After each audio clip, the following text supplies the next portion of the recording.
오늘 이 시간 함께 보실 하나님 말씀 예레미야 5장 20절에서부터 31절까지 기록되어 있는 본문의 말씀입니다. 오늘 말씀은 하나님께서 예레미야 선지자를 통해 유다의 멸망에 대해서 예언케 하시는 내용들이 기록되어 있는 본문의 말씀입니다.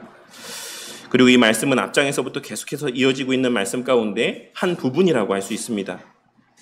하나님께서 이스라엘 선지자들을 통하여서 이스라엘의 멸망이나 심판 그리고 징계에 대해서 말씀을 하고 있으신 것은 실제로 그들을 멸망시키기 위함이라기보다는 그들의 잘못된 신앙을 돌이키시기 위함이라고 하는 사실을 우리는 잘 알고 있습니다.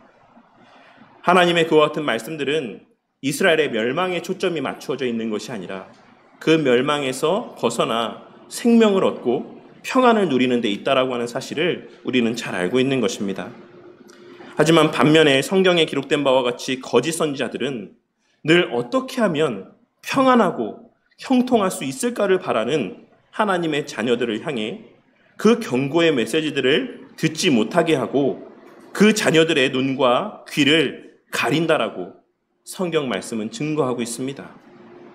지금도 잘 살고 있는 것처럼, 나는 회개할 일이 아무것도 없는 것처럼, 그냥 이대로만 살면 계속해서 형통하고 평안한 삶을 계속해서 누릴 수 있을 것처럼 그렇게 하나님의 자녀들로 하여금 보아야 될 것을 보지 못하게 하고 들어야 될 것을 듣지 못하게 하는 것이 거짓 선지자들이 하는 일이다라고 하는 것을 성경 말씀은 증거하고 있는 것입니다. 교회는 하나님께 택함받고 부름받은 사람들이 세상으로부터 구별되어 모인 공동체입니다.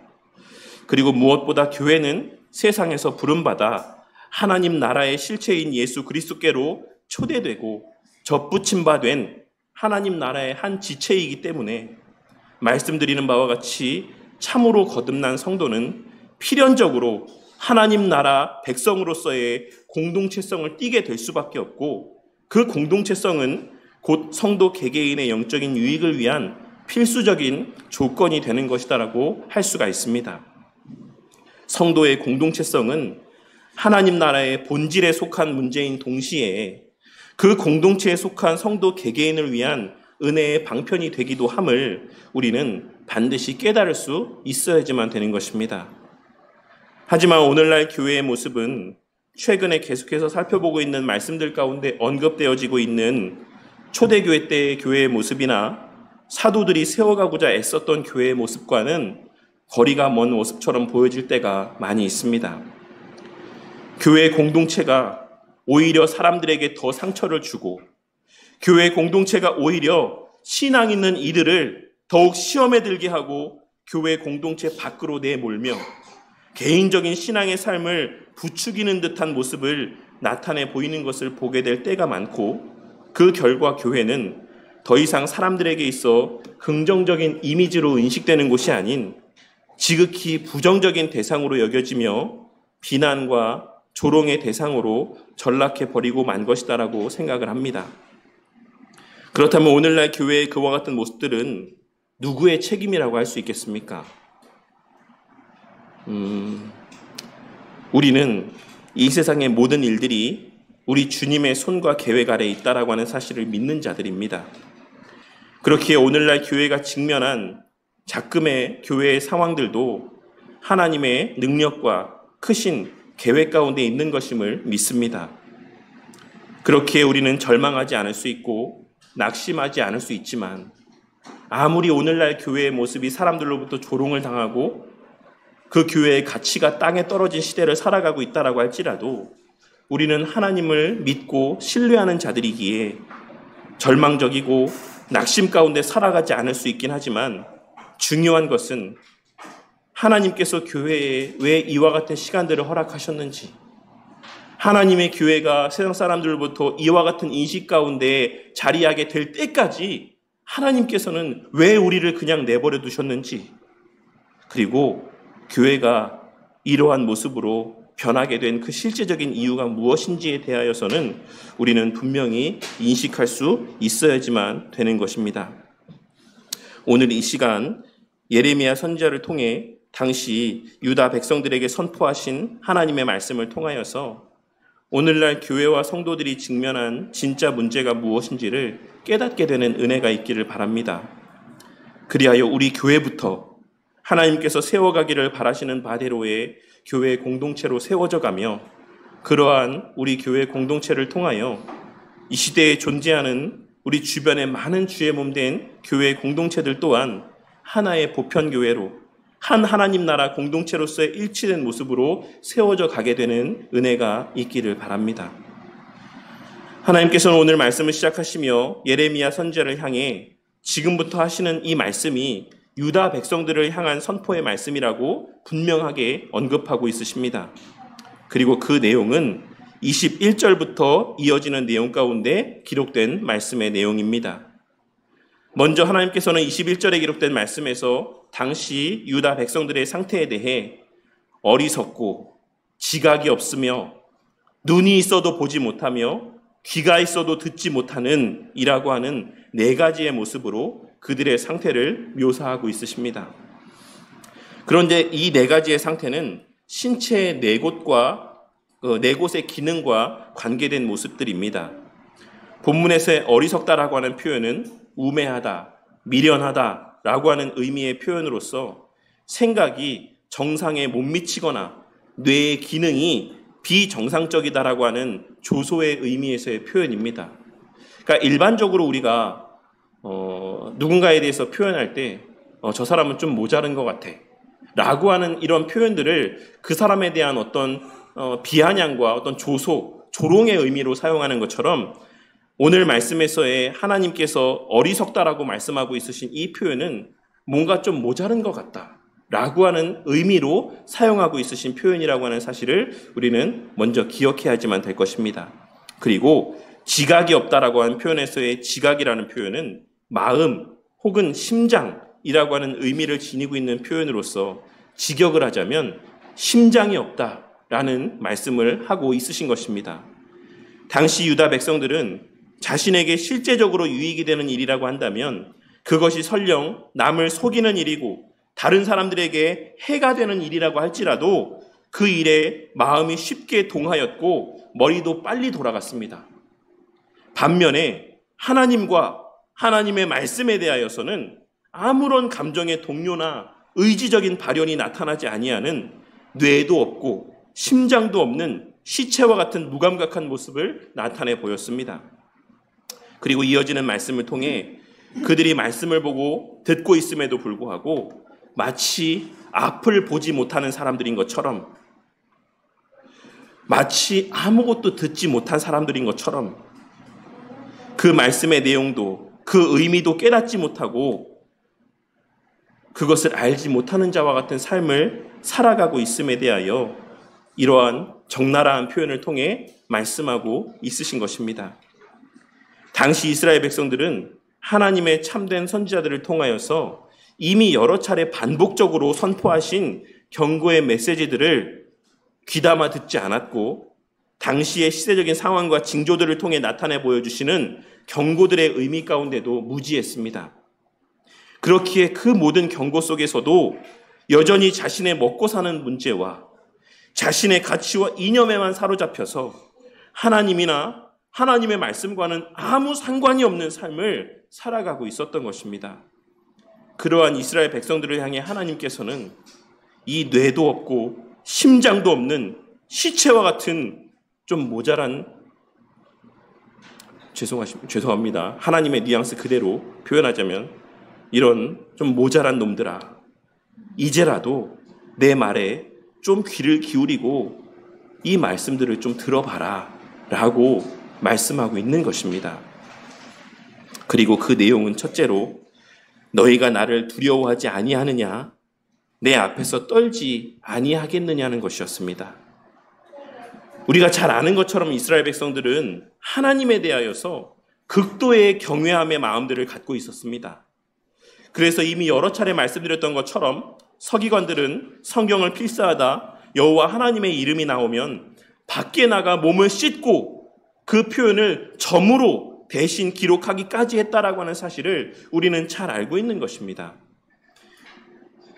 성경에 기록된 수많은 인물들이 여호와 하나님을 대면하게 되었을 때 이제 내가 죽게 되었다라고 고백을 하고 있는 모습에서 알 수 있는 것처럼 이스라엘 백성들은 표면적으로는 하나님에 대하여 인식하기를 너무나도 두려운 존재, 마땅히 경외해야 되는 존재로 여기고 살았다라는 사실을 우리는 성경에 기록된 수많은 표현들을 통해 분명하게 확인할 수가 있는 것입니다.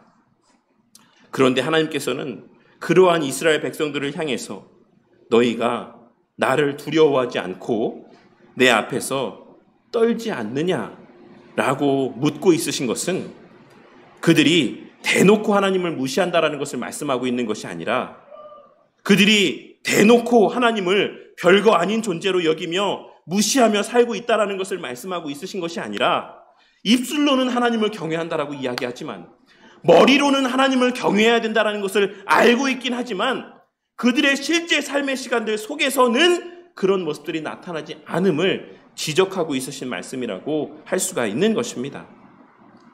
그들은 예배의 자리에서는 세상에 그 어떤 신앙 있는 자들 못지않게 예배를 드리며 하나님을 섬긴다라고 섬기며 살아왔지만 실제 그들의 삶의 시간들 속에서는 하나님의 존재를 완전히 잊은 것처럼, 하나님이 존재하지 않는 것처럼, 하나님이 살아계시지 않는 것처럼 여기고 살아가고 있음을 지적하고 있으신 말씀이 오늘 말씀에서의 이와 같은 말씀의 의미라고 할 수가 있는 것입니다.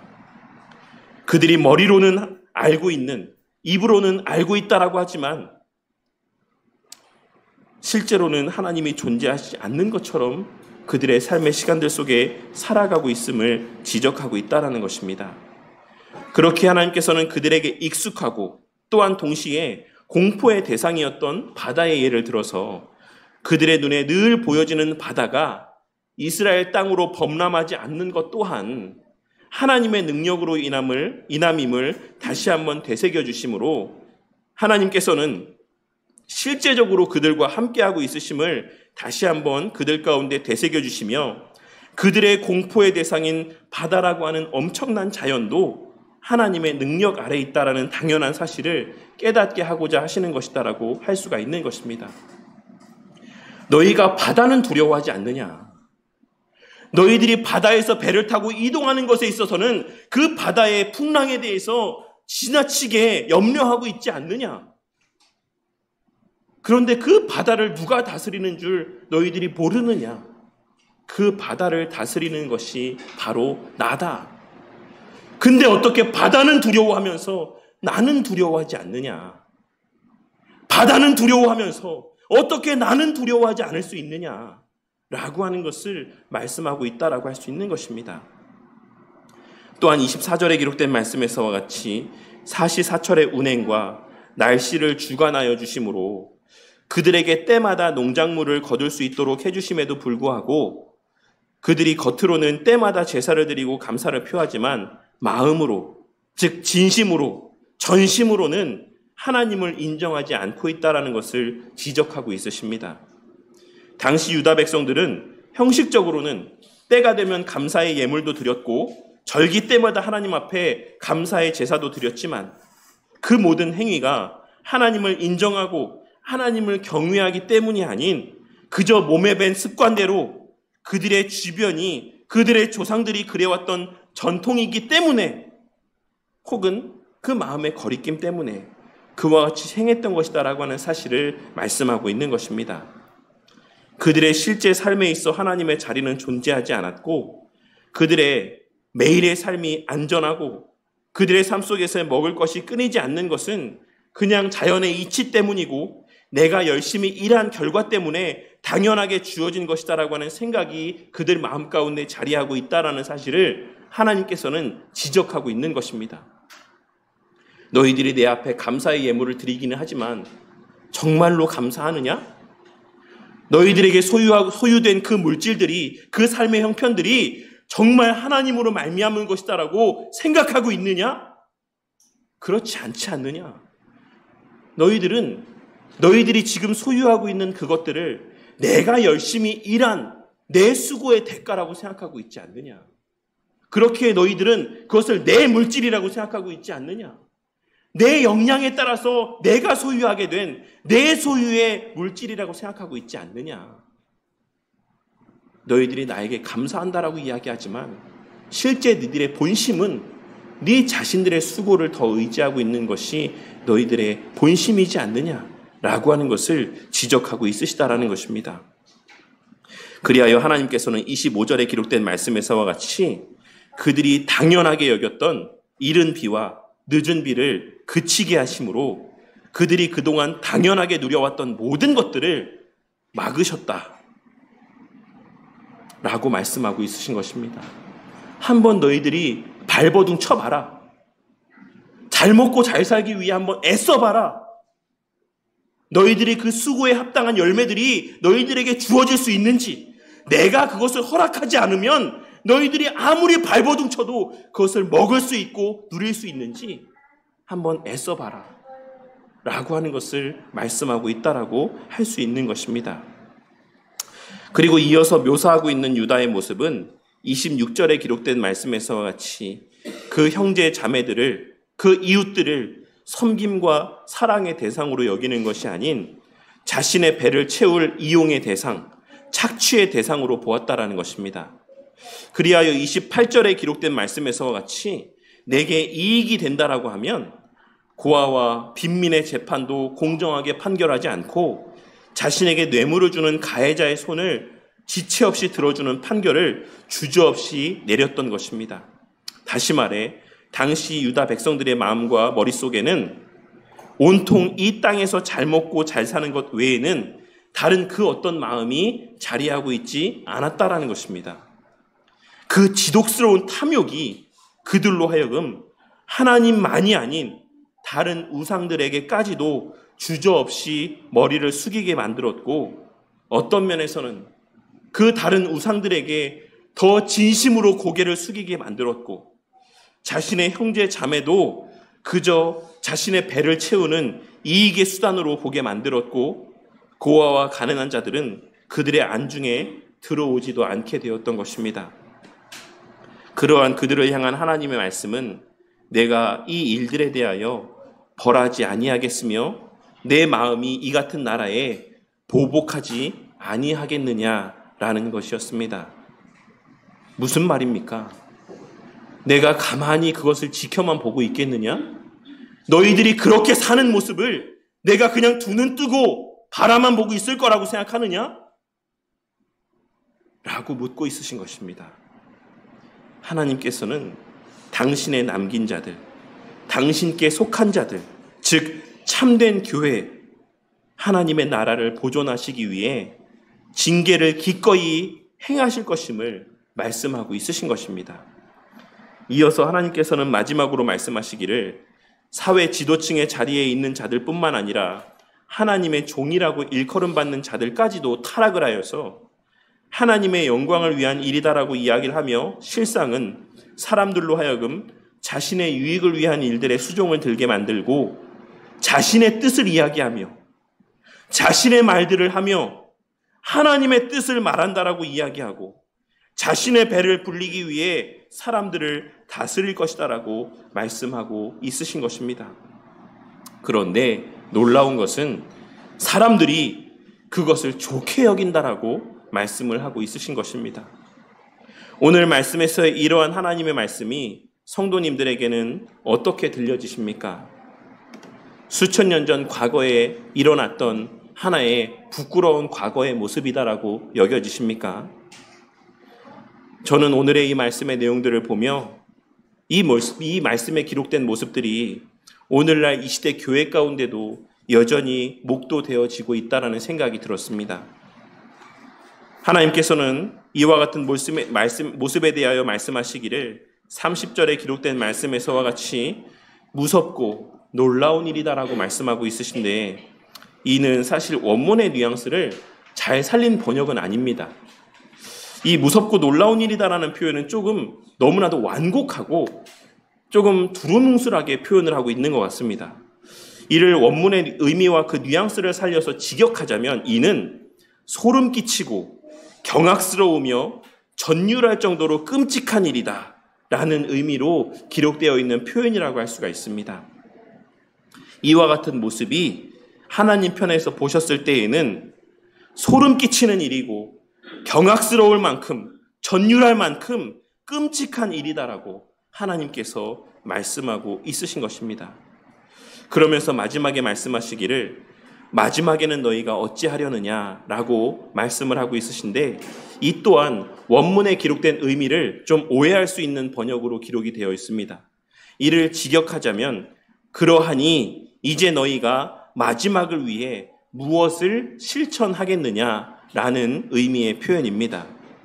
하나님께서는 그와 같은 마지막 때의 모습 가운데, 징계를 앞둔 그 마지막 때에 무엇을 위해 살 것인지를 묻고 있는 것입니다. 이제 도끼자루가 너희들 머리맡에 놓여져 있다. 나의 징계가 너희들 그 삶의 그 바로 코앞까지 와 있다. 너희들이 나의 이 마지막 경고의 말씀의 말을 듣고 이제는 어떻게 살아야 되는 것이 마땅하겠느냐? 너희들이 어떤 모습을 나타내 보이는 것이 마땅하겠느냐? 라고 묻고 있으신 것입니다. 오늘의 이 말씀이 오늘날 우리가 처한 현실과는 어떤 관계가 있는 것 같으십니까?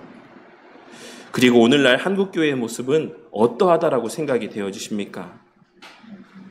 우리 성도님들에게 있어 이 시대를 살아가는 교회와 교인들의 관심은 어디 있다라고 생각이 되십니까?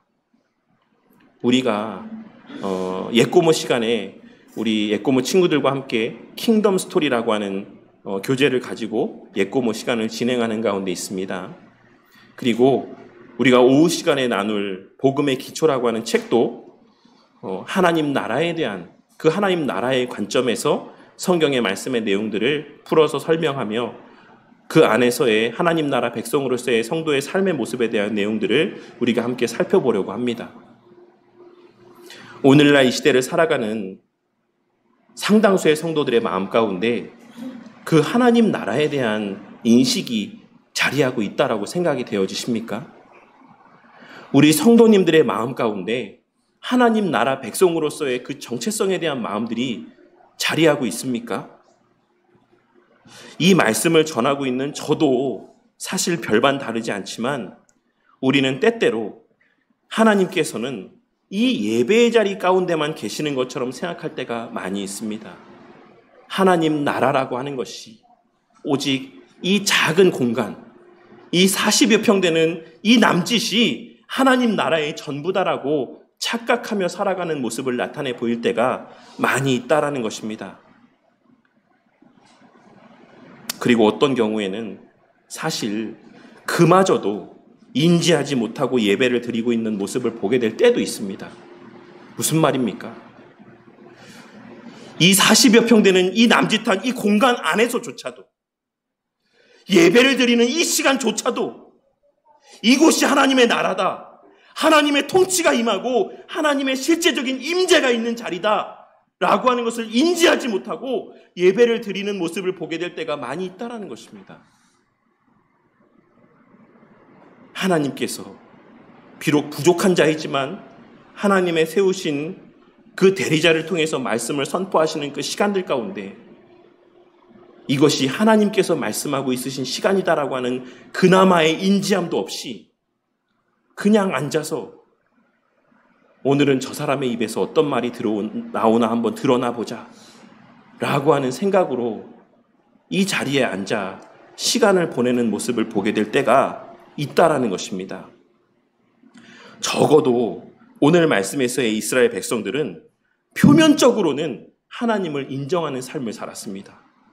적어도 오늘 말씀에서의 이스라엘 백성들은 제사를 드리는 그 시간들만큼은 정말 하나님이 살아계시는 것처럼 인지함 가운데 제사를 드렸습니다.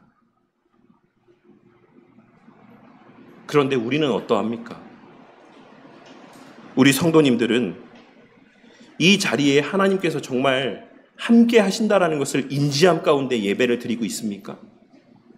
우리 성도님들의 일거수일투족을 하나님께서 바라보고 계시다라고 하는 것을 인지함 가운데 예배를 드리고 있습니까? 우리는 적어도 오늘 말씀에서의 이 경고의 말씀을 듣고 있는 이스라엘 백성들은 그들의 절기 때의 하나님 앞에서의 모습만큼은 하나님을 인정하는 마음으로 예배를 드렸다. 인정하는 모습으로 예배를 드렸다라는 사실을 발견하고 깨달음 가운데 오늘 말씀을 살펴볼 수 있어야지만 될 것입니다. 우리 성도님들은 오늘 이 시간, 이 예배의 시간 가운데 나타내 보이는 성도님들의 태도가 우리 삶에서의, 우리의 6일의 삶의 시간들 속에서의 하나님을 인식하고 살아가는 최소한의 모습이라는 사실을 깨닫게 되는 은혜가 있으시기를 바랍니다. 무슨 말입니까? 이 공적인 예배의 자리에서도 우리가 하나님의 임재를 인식하지 못하고 예배를 드리고 있다라고 하면 우리의 6일의 삶 속에서 저는 하나님을 인지하고 살아갑니다. 저는 6일의 삶의 시간들 가운데 하나님과 함께 살아가고 있습니다. 하나님께서 저와 함께 하심을 저는 믿고 살아가고 있습니다. 라고 말할 수는 없다라는 사실을 깨닫게 되기를 바란다는 것입니다. 그게 말이 된다라고 생각하십니까? 성도님들이 이 예배의 자리에서도, 이 1시간 남짓 드려지는 예배의 자리에서도 정신 바짝 차리고 하나님 앞에서의 예배를 드리는 것처럼 예배를 드리지 못하면서 6일의 삶의 시간들 속에서 저는 비록 제가 예배 시간엔 좀 졸았지만, 제가 예배 시간은 좀 집중하지 못했지만 저는 6일의 삶의 시간들 속에서는 하나님 인지하고 살아갑니다. 이 말이 되는 말이라고 생각하십니까? 이 예배의 자리, 하나님의 함께 하심이 극치로 드러나는 이 예배의 자리, 하나님의 영광이 극치로 드러나는 이 예배의 자리에서의 우리의 모습이 우리의 이 땅에서의 삶의 시간들 속에서의 하나님을 인지하고 살아가는 최소한의 모습이다라는 사실이 어떤 의미인지를 이 말씀을 통해 깨닫게 되는 은혜가 있으시기를 바랍니다. 우리 성도님들의 하나님의 함께 하심에 대한 인지가 이 예배의 자리에서부터 회복되어지기를 바라는 것입니다. 그리고 그 하나님에 대한 인지가 이 예배의 자리를 넘어서서 일상의 삶의 시간들에게까지 확장되어져 가는 은혜가 있으시기를 바랍니다. 제가 얼마 전에 어떤 목사님의 설교를 잠깐 듣게 되었는데 그 목사님께서 예레미야 29장에 기록된 말씀에 대해서 설교하시는 내용이었는데 그 말씀의 내용이 사실 전체 어떤 구속사적인 맥락이나 어떤 흐름 가운데는 조금 맞지 않는 너무나도 파편적인 해석일 수는 있지만 그 해석과 말씀의 내용들이 제 마음에 너무 많이 와닿았습니다. 제가 예레미야 29장 4절에서부터 6절 말씀을 봉독해 보도록 하겠습니다. 만군의 여호와 이스라엘의 하나님께서 예루살렘에서 바벨론으로 사로잡혀 가게 한 모든 포로에게 이와 같이 말씀하시니라. 너희는 집을 짓고 거기에 살며 텃밭을 만들고 그 열매를 먹으라. 아내를 맞이하여 자녀를 낳으되 너희 아들이 아내를 맞이하며 너희 딸이 남편을 맞아 그들로 자녀를 낳게 하여 너희가 거기에서 번성하고 줄어들지 아니하게 하라. 이 말씀의 의미는 사실 하나님의 그 징계가 짧게 끝나지 않을 것이다. 그러니까 그곳에서도 하나님의 백성으로서의 정체성을 유지하며 그곳에서의 정말 사는 백성들과 같이 살라. 어떤 이런 의미입니다. 사실 더 깊게 설명할 수 없지만, 근데 이제 그 목사님은 이 말씀에 대해서 설명을 하면서 하나님께서 이스라엘 백성들을 이와 같이 바벨론으로 보내신 이유는, 포로 생활을 하게 하신 이유는 그곳에도 하나님께서 함께 하심이 있다라고 하는 것을 깨닫게 하시기 위함이라고 설교를 하셨습니다. 그리고 그 과정에서의 순종에 대한 것과 하나님의 선하심에 대한 내용들을 언급을 했었습니다. 물론 이 목사님의 해석이 사실 이 전체적인 어떤 틀에서의 이 본문의 말씀을 해석하는 바른 해석이라고 할 수는 없지만 저는 이런 의미들도 사실 어느 정도는 자리하고 있다라고 생각합니다. 당시의 이스라엘 백성들은 하나님께서 그들의 약속의 땅인 가나안 땅에서만 그들과 함께한다라고 생각했을지 모릅니다. 그런데 하나님께서는 바벨론의 포로 생활 가운데서도 그들에게 하나님의 백성으로서의 삶을 명하시며 그곳에서도 내가 너희와 함께한다라는 것을 깨닫게 하시기 위한 의미들 또한도 하나님의 그와 같은 포로 생활의 기간 가운데 하나님의 백성들에게 깨닫게 하시는 바라고 할 수가 있는 것입니다. 제가 이 말씀을 드리는 것은 하나님께서는 언제나 어디에서나 우리와 함께 하신다라는 것을 말씀드리기 위함입니다. 하나님께서는 언제나 어디에서나 편재하시는 분이십니다. 이를 우리는 신학적인 용어로 하나님의 편재성이라고 이야기를 하는데, 이러한 하나님의 편재성을 지나치게 극대화해서 해석함으로써 톰 라이트라는 학자는 예수님의 재림까지도 하늘로부터의 가시적인 재림이 아닌 이미 우리 주변에 함께 계심이 우리 눈에 보여지는 것을 재림이라고 해석을 합니다. 무슨 말인지 아시겠습니까? 예수님께서 지금 하늘에 계시지만 하나님은 편재하시기 때문에 그 예수님은 우리 주변에도 이미 함께 하신다. 비록 우리 눈에 보여지진 않지만 예수님께서는 지금도 우리와 지금 이 공간 가운데 함께 하신다라고 이야기하면서 예수님의 그 재림은 그런 맥락에서 하늘로부터 가시적으로 예수님께서 내려오시는 것이 아니라 우리와 함께 하시는 그 예수님이 이제 우리 눈에 보여지게 되는 것, 그것을 성경은 재림이라고 말하는 것이다 라고 해석을 하기도 합니다. 물론 우리가 믿는 재림에 대한 가르침은 아니죠. 그런데 이 하나님의 편재성이라고 하는 것은 그러한 오해됨에도 불구하고 진리라고 하는 사실이 우리의 성도님들의 마음 가운데 믿어지는 은혜가 있으시기를 바랍니다. 제발 이 하나님의 편재성을 인지하고 살아가게 되는 우리 성도님들이 되시기를 바랍니다. 오늘 말씀에서 이 유다 백성들에게 하시는 이 말씀, 어리석고 지각이 없으며 눈이 있어도 보지 못하며 귀가 있어도 듣지 못하는 백성이라는 이 일컬음이 우리 성도님들의 모습이 되지 않기를 바랍니다. 온 세상의 만물이 하나님의 살아계심을 증거하고 있지 않습니까? 비록 무신론자들은 이러한 명백한 증거들 속에서도 다른 원인들을 찾으며 지금 이 순간에도 하나님이 살아계시지 않는다, 하나님이 존재하지 않는다라고 이야기하지만 성도님들은 들에 피는 꽃을 통해서도 내리는 비를 통해서도 우리 삶에서의 사소한 하나하나의 삶의 시간들을 통해서도 하나님의 살아계심과 하나님의 우리와 함께 하심을 인지하고 살아가고 있지 않습니까? 모르고 살아가고 있으십니까?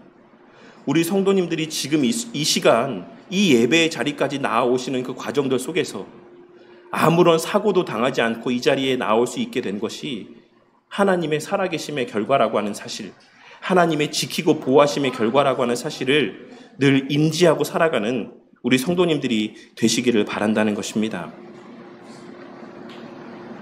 그리하여 우리의 삶이 정말 진심으로 하나님 앞에서의 삶이 되기를 바랍니다. 실제로는 하나님이 없는 것처럼 여기고 살고 있으시면서 나는 하나님 믿습니다, 저는 하나님의 살아계심을 확신합니다 라는 거짓된 고백을 날마다 내뱉고 살아가는 거짓된 이중적인 삶을 살아가는 것이 아닌 그 믿는 바와 행하는 바가 일치된, 그 고백하는 바와 행하는 바가 일치된 신행일치의, 언행일치의 삶을 살아가는 저와 우리 모두가 되기를 바란다는 것입니다. 그리고 무엇보다 우리가 하나님의 살아계심을 믿는다라고 한다면 우리는 그 주님의 계획의 실체이자 극치인 하나님 나라의 현현으로서의 이 교회 공동체를 귀하고 가치 있게 여기며 살아가게 될 수밖에 없다라는 사실 또한 깨닫게 되는 은혜가 있으시기를 바랍니다. 우리가 하나님의 살아계심을 진심으로 믿는다라고 하면 우리는 이 교회 공동체를 우리 삶의 주변에 두거나 이 세상에서의 삶의 수단 정도로 여기지는 않을 것입니다. 성도님들에게 있어 교회는 어떤 곳입니까? 성도님들에게 있어 지금 옆에 앉아 예배드리고 있는 사람들은 어떤 존재들입니까? 이 예배의 장소가 성도님들에게 있어 그냥 주일이 되면 예배드리러 오는 한 장소에 불과하고 예배드리기 위해 오면 마주하게 되는 한낱 그 한 사람에 불과하게 여겨지십니까? 비록 우리가 서로를 내 삶에서의 유익을 위한 수단으로 여기지는 않는다라고 할지라도, 내 이익을 취하기 위해 상대방을 이용하기까지는 않는다라고 할지라도, 지난 시간에 말씀을 드렸던 것처럼 우리가 교회 안에서의 한 지체로서 각자의 역할을 충실히 감당하지 않는다라고 하는 것은 다른 사람들의 수고를 나의 예배를 드리기 위한 목적에서 이용하는 것과 같다라고 하는 사실을 깨닫게 되는 은혜가 있으시기를 바랍니다. 저와 우리 모두는 하나님과 이웃을 위해 존재하는 것이지 하나님과 이웃이 나를 위해 존재하는 것이 아님을 기억하고, 예수님께서 그러하셨던 것처럼 대접받고 인정받고 섬김받기 위해 존재하는 자들이 아닌, 대접하고 서로를 인정해주고 높여주며 섬기는 삶을 살아가기 위해 존재하는 저와 우리 모두의 삶이 되기를 바란다는 것입니다. 오늘 말씀을 통해 교회 중심의 삶을 살아가는 것과 이웃을 위하고 섬기며 살아가는 것이 바로 하나님을 믿는 자로서의 마땅한 삶의 모습이자 하나님 앞에서의 하나님을 믿는다라고 고백하는 신행일치의 삶, 언행일치의 삶이라는 사실을 깨닫고 그와 같은 삶을 살아가기 위해 열심을 내는 저와 우리 모두가 되기를 바랍니다. 하나님께서는 이와 같은 말씀을 하신 후에 31절 말씀에서 선지자들은 거짓을 예언하며 제사장들은 자기 권력으로 다스리며 내 백성은 그것을 좋게 여길 것이다 라고 말씀하고 있으십니다. 사실 목사가 강단에서 성도님들이 듣기에 불편한 말들을 하는 것은 참 쉽지 않습니다. 지난 시간에도 말씀을 드렸던 것처럼 목사가 강단에서 성도님들이 듣기 좋은 말들을 하기가 편하지, 성도님들 잘 된다라고 이야기하는 것이 마음이 편하지, 성도님들에게 있어서 마음에 걸림이 될 만한 말들을 하는 것은 사실 목사 자신에게 있어서도 참 마음이 편치 않은 일이다라는 것입니다.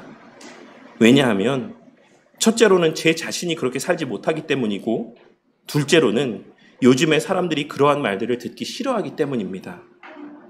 그래서 그냥 다 좋은 것이 좋다라고 이야기하고 다 잘 될 것이다라고 말하는 것이 마음이 편하고, 지금도 좋다, 지금도 잘하고 있다, 예배 나오는 것만으로도 충분히 성도님들은 잘하고 있는 것이다, 이렇게 항상 응원하고 그 마음 가운데 위로를 주는 말들을 들려주는 것이 마음이 편할 때가 있는 것입니다. 하지만 정말 그렇게 성도님들 마음대로 살도록 내버려 두는 것이 성도님들에게 있어 좋은 일이고 목사로서 옳은 행동이라고 할 수 있겠습니까? 하나님께서는 29절 말씀에서 내가 이 일들에 대해서 벌하지 아니하겠느냐, 내가 보복하지 않겠느냐 라고 말씀하고 있으십니다. 이는 악인에 대한 징벌이 아닙니다. 이는 당신의 자녀들을 향한 징계를 말씀하고 있으신 것입니다. 이것이 하나님의 말씀인데 이것을 믿는다라고 고백하는 목사가 성도들의 그와 같은 모습들을 뻔히 보고 있으면서도 교회 혹시 안 나올까를 염려하며 다른 교회 갈까를 염려하며 설교하지 않는다라고 하면 그것이 과연 참된 목사요, 하나님을 믿는 목사요, 성도를 진심으로 사랑하는 목사라고 할 수 있겠습니까? 헌금하지 않아도 괜찮습니다. 봉사하지 않아도 괜찮습니다. 주일에 예배만 나왔다가 가도 괜찮습니다. 그만큼도 하지 않는 성도들이 얼마나 많습니까? 성도님들 예배만 드리는 것만 해도 하나님께서 기뻐하십니다. 그거면 충분합니다. 하나님께서 복 주실 것입니다.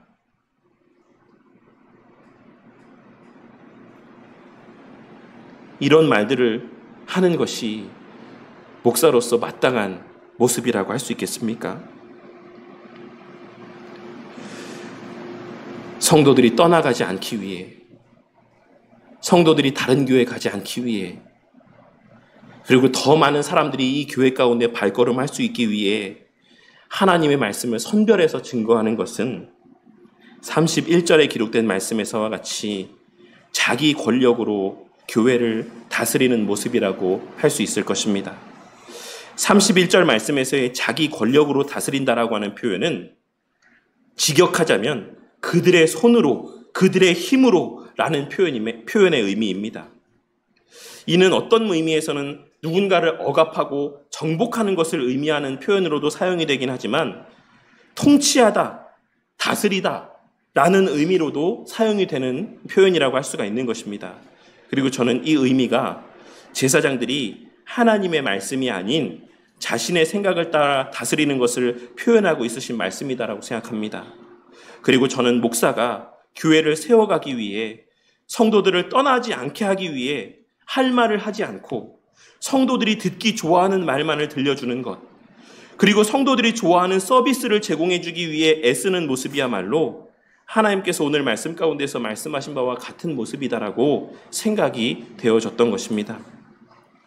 그리고 하나님께서는 그러한 모습에 대해서 앞서 말씀드린 것처럼 그러한 모습이 소름 끼치고 경악스러우며 전율할 정도로 끔찍한 일이다라고 말씀하고 있으시다라는 사실을 우리는 반드시 깨달을 수 있어야지만 될 것입니다. 그냥 성도들의 귀에 듣기 좋은 말들만을 들려주며 사람들을 많이 끌어모으는 것, 그것을 세상 사람들은 부흥이라고 이야기하고 그런 교회를 능력 있는 교회라고 이야기할지 모르겠지만 하나님께서는 그러한 이들의 무리를 바라보시면서 소름 끼치는 일이다, 경악스러운 일이다, 전율할 정도로 끔찍한 일이다 라고 말씀하고 있으시다라는 사실을 우리는 오늘의 말씀을 통해 발견하고 깨달을 수 있어야지만 된다라는 것입니다. 하나님의 나라에는 하나님의 세우신 질서와 법이 있습니다. 하나님 나라 백성에게는 그 나라의 주인 되시는 하나님께서 요구하시는 바가 있습니다. 그러니 우리가 이 나라의 주인이 아님을 기억하고 이 나라의 한 구성원으로서 우리가 애쓰고 수고해야 되는 것은 무엇인지를 늘 명심하고 살아가는 저와 우리 모두가 되기를 바랍니다. 내가 돈 벌기 위해 수고하는 것 이상으로는 하지 못할지라도 우리 성도님들이 돈 벌기 위해서 세상 가운데서 직장에서 사업장에서 애쓰는 것 이상으로 교회 안에서 행하시지는 못할지라도 적어도 그만큼은 교회 안에서 열심 있는 삶을 살아가는 우리 성도님들이 되시기를 바랍니다. 그 이상은 못할지라도, 그 이상을 해야 되는 것이 맞지만 그 이상은 못할지라도 우리 성도님들에서 월급 받기 위해 직장에서 그 주어진 일을 감당하는 것, 그 정도만큼은 교회 안에서의 맡겨진 일들을 정말 충성되이 수행하는 우리 성도님들이 되시기를 바란다는 것입니다. 우리 성도님들이 사업장을 운영해 가며 돈 벌기 위해 애쓰고 수고하는 것 이상으로 교회 안에서 살아가야 되는 것이 맞지만 그 이상으로 하지는 못할지라도 적어도 내 사업장에서 내가 하는 것만큼은 교회 안에서 충성되이 맡겨진 일들을 감당하는 우리 성도님들이 되시기를 바란다는 것입니다. 그리고 또한 내 자식을 사랑하고 내 자식을 위해 물질을 사용하는 것 이상으로 하지는 못할지라도 적어도 그만큼은 교회의 아이들을 위해서 기도하며 교회에 보내어주신 아이들을 사랑하고 그들을 섬기기 위해 애쓰는 저와 우리 모두가 되기를 바랍니다. 교회가 우리 성도님들에게 있어 그 삶의 가장자리에 자리하는 것이 아닌 그 삶의 중심에 자리하기를 바란다는 것입니다. 오늘 말씀에서 하나님께서 하나님과 하나님의 백성된 공동체를 목적으로 두고 살아가는 것이 아닌 자기 자신의 먹고 마시는 것과 만족을 목적으로 두고 살아가는 자들에 대하여 말씀하고 있으신 이 말씀을 통해, 그리고 그러한 자들을 향해 묻고 있으신 마지막에는 너희가 어찌하려느냐, 이 말씀을 듣고 난 이후에 너희들은 이제 어떤 삶을 실천하며 살아야 되겠느냐라고 하는 이 질문 앞에 하나님의 살아계심을 믿고 확신하는 자들로서, 하나님의 말씀의 참됨을 믿고 확신하는 자들로서 이 땅에서의 주어진 삶의 시간들을 무엇을 위해 선용하며 살아가야 될 것인지를 깨닫게 되는 은혜가 있으시기를 바랍니다. 그리하여 그 목적을 위해 언제 어디에서나 이 교회 안에서뿐만이 아니라 주어진 6일의 삶의 시간들 속에서도 늘 하나님 나라로서의 주의 몸된 교회를 생각하며 하나님 나라 백성으로서의 자기 자신의 본질적인 가치를 늘 기억하며 진정한 의미에서의 신전 인격자의 삶을 살아가는 저와 우리 모두가 되므로 하나님의 나라가 이 교회 안에서는 물론이요 우리에 속한 이 세상의 삶의 시간들 속에서도 세상의 사람들에게 밝히 드러나고 또 보여지고 증거되어지는 은혜가 있으시기를, 그러한 주님의 귀한 일들 가운데 우리의 삶이 하나님 손에 붙들려 귀하게 선용되어지기를, 그러한 복을 누리고 만끽하는 우리 성도님들이 되시기를 주님의 이름으로 간절히 축원합니다.